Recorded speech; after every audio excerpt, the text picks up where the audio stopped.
Good morning, all. Today I'll be teaching a very beautiful poem entitled Home They Brought a Warrior Date, written by Alfred Tennyson, that talks about a woman's deep emotional love for her husband that leads to a painful life. Okay? Now, without delay, uh, let's get started. Okay? First of all, let me explain the title of this poem, Home They Brought a Warrior Date. What do you mean by the title of this poem? The title of this poem, Home They Brought a Warrior Date, represents itself clearly that a soldier, a warrior, a husband who died in the war has been brought home by other soldiers. Okay? The title of this poem, Home They Brought a Warrior Date, represents itself that a soldier, a warrior, a husband who died in the war has been brought home by other soldiers. Okay? Now, let me talk about the poet. As I have mentioned here, the name of the poet of this poem is Alfred Tennyson. Look at this picture. He is a poet, Alfred Tennyson. He was born on August 6, 1806. He was an Englishman. While talking about his education, he studied at Trinity College, Cambridge. Okay, with his brother. He died on October 6, 1892. Is that clear? Well, let's continue forward. Main theme of the poem. What is the main theme of this poem?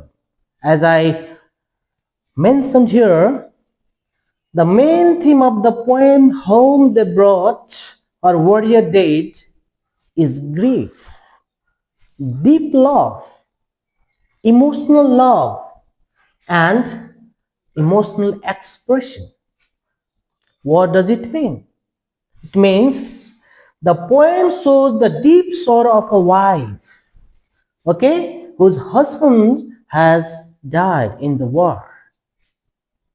This poem beautifully presents that how a strong emotional love leads to deep sorrow or grief. Okay? Now, without delay, let's move ahead. Stanza 1.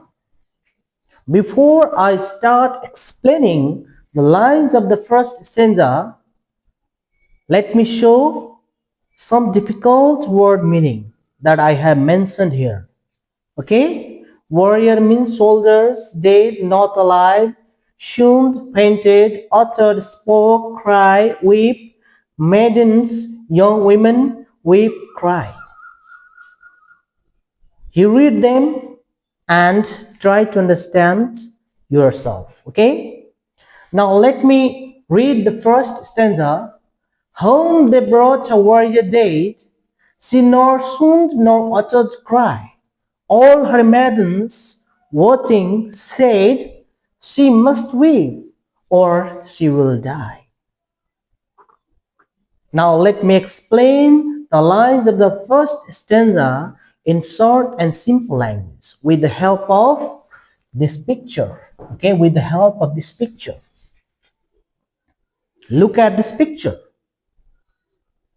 In the first stanza, okay,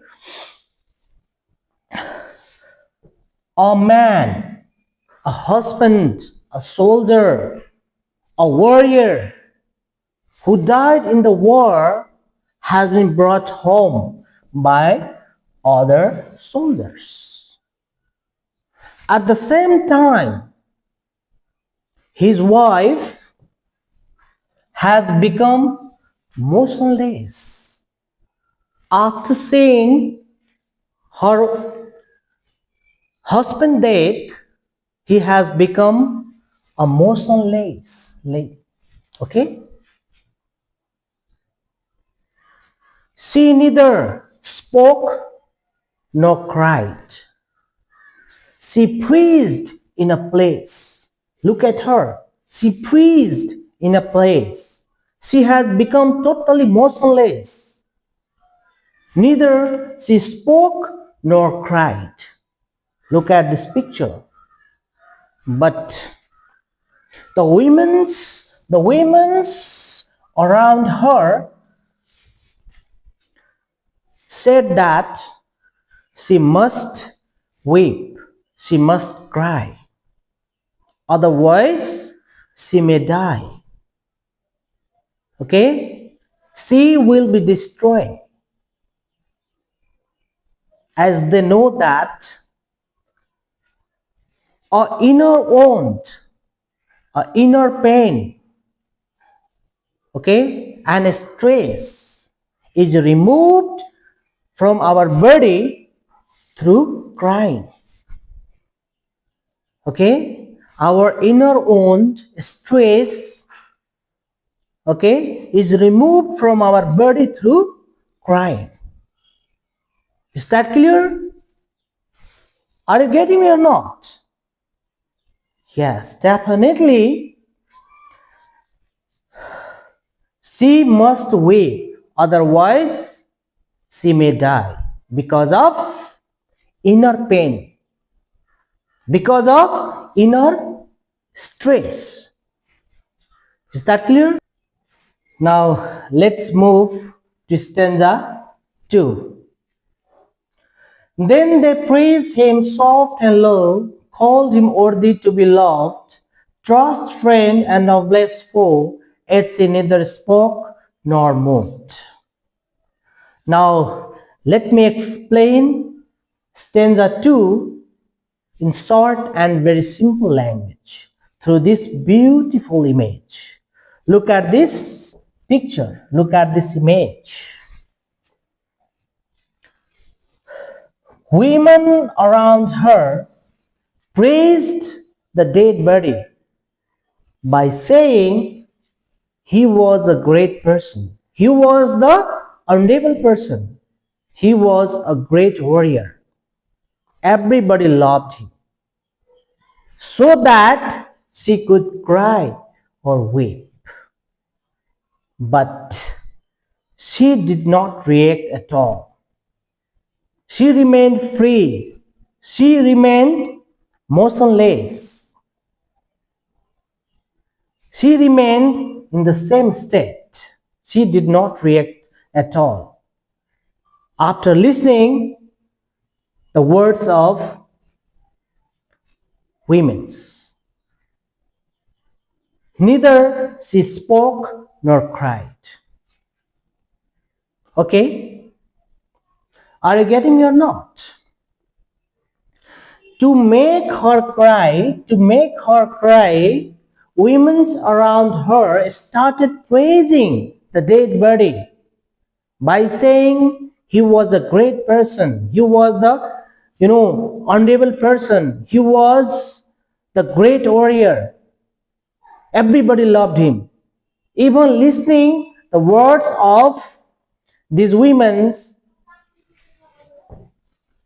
she did not react at all. She did not speak or cry. She remained in the same state as before. Okay? She remained free. She remained motionless. Okay? Now let's move to stanza 3. Stole a maiden from her place, likely to the warrior state, took the face cloth from the face, yet she neither moved nor wept. A woman softly went to the body and discovered the cloth from his face, so that she could see her husband's face. Okay?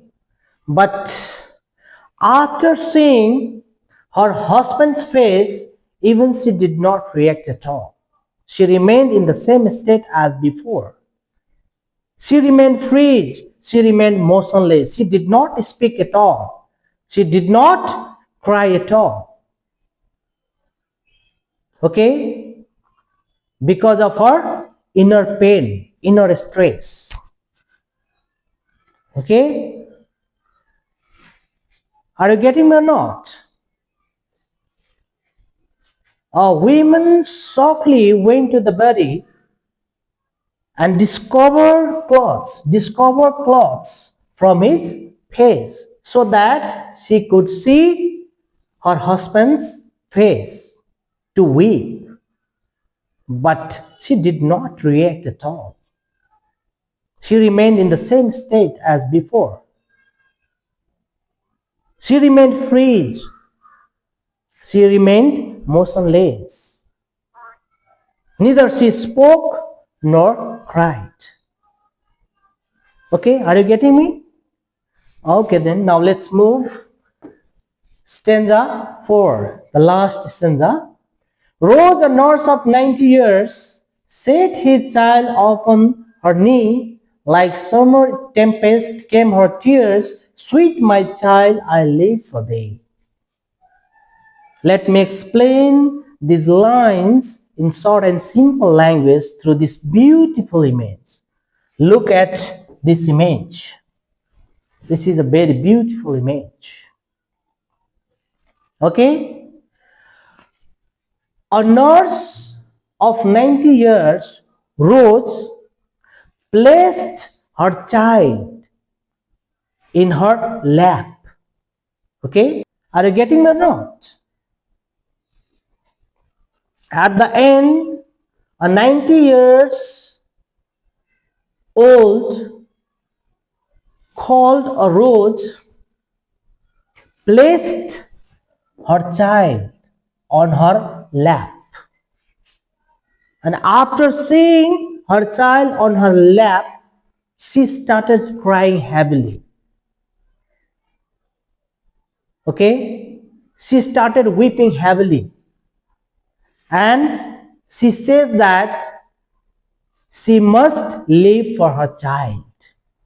She must live for her child. Are you getting me or not?